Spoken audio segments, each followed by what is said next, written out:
आजाद Hindustan live, सच के साथ। दादा गुरु की चतुर्थ नर्मदा पंचक्रोशी यात्रा, नर्मदा पूजन कर मां नर्मदा परिक्रमा का हुआ शुभारंभ। 1800 दिनों से जल पर रहकर तपस्या कर रहे दादा गुरु। ओंकारेश्वर में मां नर्मदा के पावन तट पर 5 नवंबर श्रद्धा और भक्ति का अद्भुत संगम देखने को मिला। कहा जाता है जिस प्रकार गंगा मैया में डुबकी लगाने से पुण्य फल प्राप्त होता है, उसी प्रकार मां नर्मदा के दर्शन मात्र से ही पूर्ण फल की प्राप्ति होती है।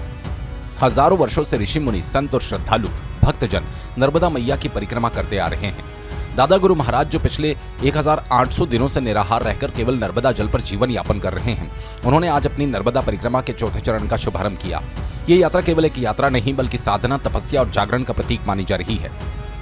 इस पुण्य अवसर पर नगरीय प्रशासन मंत्री कैलाश विजयवर्गीय, ग्रामीण पंचायत मंत्री प्रहलाद पटेल, पूर्व कैबिनेट मंत्री कमल पटेल, स्थानीय विधायक नारायण पटेल सहित अन्य विधानसभाओं के विधायक और जनप्रतिनिधि शामिल हुए। पूर्व मंत्री कमल पटेल ने कहा कि मां नर्मदा के दर्शन मात्र से मनुष्य को जन्म जन्मांतर के पापों से मुक्ति मिलती है। यह परिक्रमा अपने आप में एक महान तपस्या है जो मानव को ईश्वर के साक्षात दर्शन कराती है। दादा गुरु के साथ अनेक श्रद्धालु भी इस परिक्रमा यात्रा में शामिल हुए। मां नर्मदा की आराधना और भक्ति के अद्वितीय दृश्य ने पूरे ओंकारेश्वर क्षेत्र को आध्यात्मिक आभा से आलोकित कर दिया। ओंकारेश्वर से ललित दुबे की रिपोर्ट।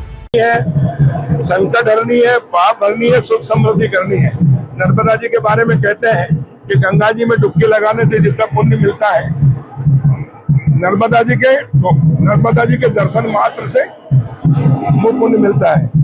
और एकमात्र मां नर्मदा है जिसकी परिक्रमा लाखों वर्षों से, हजारों वर्षों से हमारे ऋषि मुनि, संत और भक्त करते आए हैं और कर रहे हैं निरंतर। आज कलयुग में साक्षात भगवान का स्वरूप है मां नर्मदा, और हम नर्मदा, हमारा सौभाग्य है कि हम नर्मदा के किनारे और नाभि स्थल हंडिया हरदा में जन्म हुआ हंडिया के, और इसलिए हमारे पूर्व जन्म में कितने अच्छे काम किए होंगे उसके कारण मां नर्मदा का आंचल हमको मिला। और सदगुरु भगवान दादा गुरु जी 1800 दिन से निराहार, कोई फलाहार नहीं, कोई भोजन नहीं, कोई कुछ नहीं, और मां नर्मदा के जल पर वो परिक्रमा और वो कर रहे हैं। तो यह आध्यात्म है, भारत की मां नर्मदा की शक्ति है जो लोगों को जीवन दे रही, जीवन दायिनी है हमारी मां, और इसलिए उनके चरणों में प्रणाम। और सदगुरु दादा गुरु जी की जो परिक्रमा शुरू हुई है, एक साधना है, ये जागरण है, समाज के अंदर अच्छे कार्य करने की प्रेरणा देती है। ये लोग और परलोक सुधरता, इसलिए नर्मदे हर और जिंदगी हर, ताकि मां नर्मदा का आशीर्वाद जिंदगी भर हमको मिलता रहे, हमारा जीवन सुख में व्यतीत होकर जीवन सफल और सार्थक हो जाए। इस मां नर्मदा परिक्रमा सेवा यात्रा जो चल रही है उसके लिए शुभकामना देता हूँ।